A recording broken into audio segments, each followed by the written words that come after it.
This is the most comfortable sleeping pad on the market. The Sea to Summit Etherlite XT utilizes some very unique technologies in order to help you get the best sleep ever on backpacking trips. But that comfort comes with some sacrifices, and today we're going to look at what's good and what's bad about the Sea to Summit Etherlite XT to see if it's the right sleeping pad for you. Starting off with what's good about the Etherlite XT, first of all, the options. It comes in 5 different sizes for both men's and women's versions. The women's versions are slightly warmer and then have a different shape that's more geared towards women. I have here the men's size large mummy version. It's 25 inches wide and is just a very nice all-around solid pad. A feature I really like with Sea to Summit pads is that even the regular versions are still wider than normal at 21.5 inches wide. Most regular width pads out there are only 20 inches wide. The pad also comes with a lot of great features, and one of my favorites is how you inflate the pad. The stuff sack that you use for the pad actually doubles as the inflation bag. So you open up the bottom end of the bag, and then you have this big inflation bag that comes out the bottom, and you blow into the one end, the narrow end of the bag. It inflates that inflation bag, and then you can push that air into the pad. By using the stuff sack, you're also getting less moisture and warm air into the pad from your breath, which as the temperature drops over the course of the night means your pad's going to deflate less. The pump sack integrates really well with the valve system that we have at the head end of the pad here. For the valve, you have 2 flaps that are oriented at 9-degree angles to each other, and we'll get into why that's super important in a second here. If you open up the first flap of the valve, it exposes a one-way valve that you use for inflation. The one-way valve is awesome because as you push air into the pad and inflate it, air isn't coming out in between pushes. There's a little rubber flap that opens up as you push air into the pad, but then it doesn't let air out. And this little rubber flap is also really easy to replace, which is a nice feature of the valve. Opening up the second flap of the valve just opens the pad completely up and dumps a ton of air very quickly, which makes deflating the pad and packing it up really quick and simple. Having the flaps oriented 9 degrees to each other is a really nice feature because if you want to open up just the first flap, you're not going to accidentally pull out the second flap and dump all the air out of the pad. And you may want to do that in order to adjust the firmness of the pad. There's a little button right underneath the first flap here. You press that and it'll slowly let out a little bit of air, and you can fine tune how much air is in the pad and how firm it is. Another feature that people may find useful is the pillow lock system. So each Sea to Summit pad comes with these little Velcro strips that you stick onto the head end of the pad, and that's in order to lock in your pillow.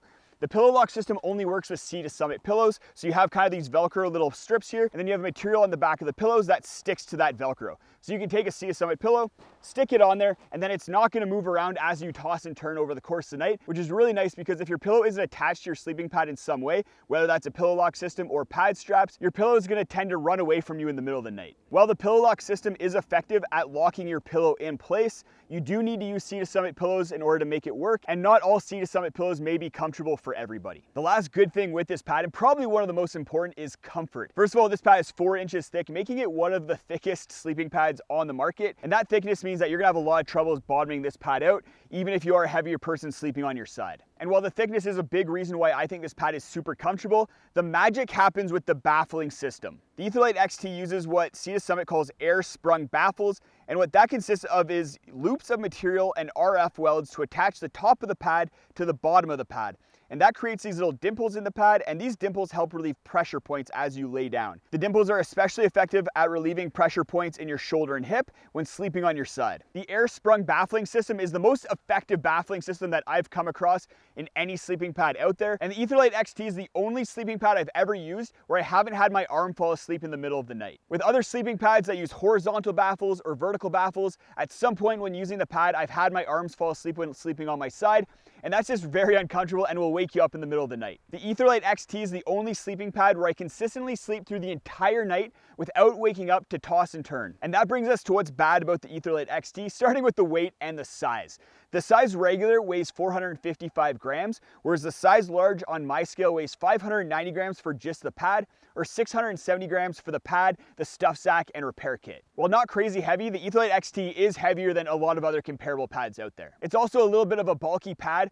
Inside the stuff sack, I measured it at being 12 inches long and then 5 inches in diameter. If you pack it really well, you can crush it down a little bit more, but that's pretty bulky for an ultralight pad. Another negative is noise. While this hasn't been a problem for me, the surface can be a little bit rubbery feeling. As you move around on it, it may sound like you're rubbing a balloon, and some people find that pretty annoying. As well, I've heard from some people that with certain tents, as the sleeping pad kind of shifts on the tent floor, it can be really noisy. The biggest negative with the Etherlite XT sleeping pads, in my opinion, is warmth, and we're gonna get get really in-depth into why this pad isn't quite up to snuff when it comes to sleeping warm. Sea to Summit has independently tested the Etherlite XT to have an R value of 3.2 based on the ASTM F3340-18 testing standard. That testing standard was adopted pretty much by every sleeping pad manufacturer across the board back in 2020 and is a great way to compare the warmth between different sleeping pads, but there are some issues with the testing standard and those come to light with the Etherlite XT. Sea to Summit has recommendations based on the R value of their sleeping pads for different people, whether they're cold or warm sleepers. I consider myself about an average warmth sleeper, and Sea to Summit recommends that the Etherlite XT should be good for me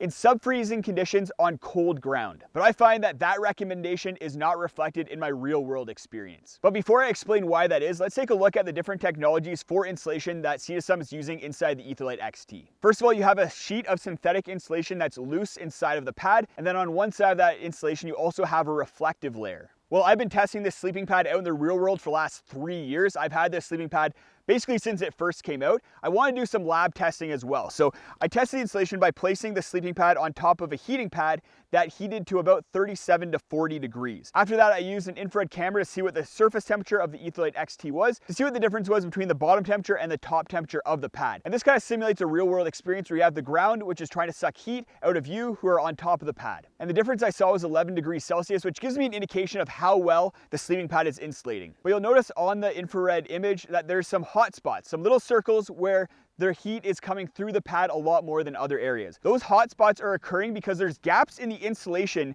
where the loops that connect the top to the bottom of the pad are located for the air sprung technology. And those gaps in insulation that results in those hot spots are one of the reasons why I find that the Etherlite XT doesn't sleep as warm as the R value would indicate. Those little gaps in insulation are acting as channels for cold air to come up through the pad and cool you off throughout the night. And the reason why the R value testing doesn't pick that up is because it looks at the average temperature across the entire pad and doesn't look for hot spots. And while looking at the average ability for a pad to insulate is great, you're only as weak as your weakest link, and the Etherlite has a weak link in those little gaps in insulation due to the air sprung cells. As well, because the insulation is loose inside of the pad and the pad is so thick, you have more opportunities for there to be gaps between the top of the pad and the insulation and for cold air to sneak in from the side. Especially if you toss and turn a lot due to those gaps in the insulation as well as the insulation being loose inside the pad, you're going to be pumping air throughout the pad and there's going to be more opportunity for cold air to get close to you and cool you off. For me, I find that the Etherlite XT is a 2-season pad. I can use it in the summer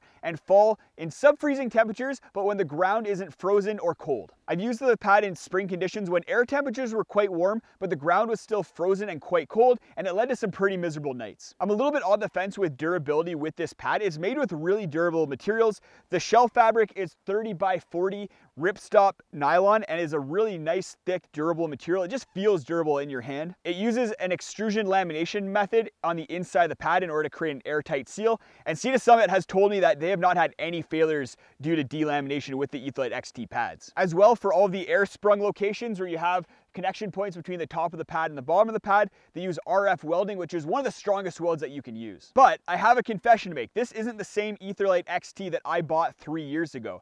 My first pad actually failed on me just a couple weeks ago, and that was because one of these air sprung welds failed on me. I hadn't used the pad all winter, so I took it out to test it out before a trip, and it started leaking on me, so I did a soap and water test, and then right away I found that there's 2 spots leaking air. I actually bought my first Etherlite XT before I started the YouTube channel a few years ago, so I went through the warranty process as myself without telling them that I had a YouTube channel. 1 week later, I had the pad in the mail. I don't think I've ever had such a straightforward and easy warranty process with anything that I've ever had, not just outdoor gear. With Sea to Summit and their warranty process, I'm super impressed. Through my contacts at Sea to Summit, I reached out about the failure, and they told me that they can count on one hand how many failures they've had at the weld points on the Etherlite XT. They told me that they purposefully use heavier materials and processes so that they make a pad that's going to be more durable and have longer longevity. If comfort is your priority and you don't need a super warm sleeping pad, then definitely check out the Etherlite XT. Check out this video where I go over my entire ultra comfort gear list. The Etherlite XT is a central piece of that gear list.